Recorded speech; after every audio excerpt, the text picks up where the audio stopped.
जइयौ जइयौ यो हनुमान, अहाँ बनी कविमान, अहाँ बनी कविमान। सीता कानैत हेती लंका नगरिया में, सीता कानैत हेती लंका नगरिया में। रावण राक्षस मान, रावण राक्षस मान। सीता तेजती है प्राण, सीता तेजती न प्राण।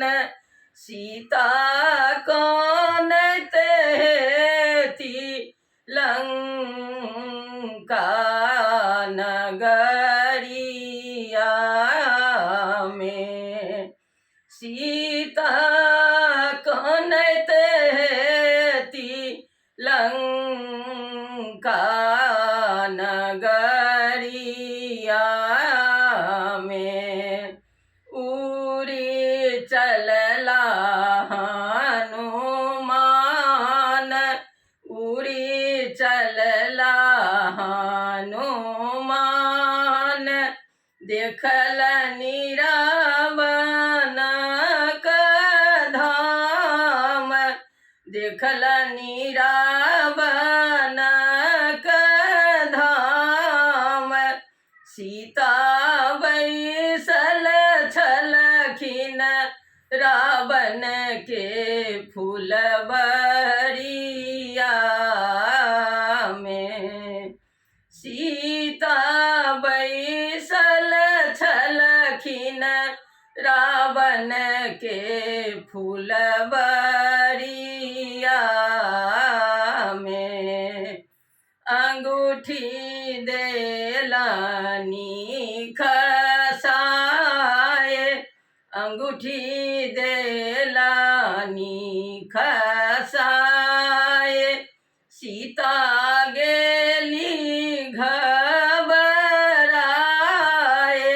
सीता गेली डेराई। अब हम करबै कोन उपाय, ऐ फुलबरिया में।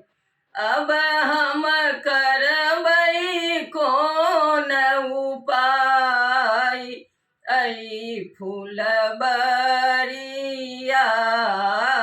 में।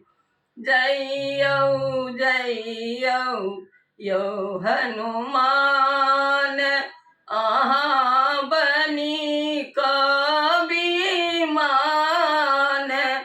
अहाँ बनी कविमान।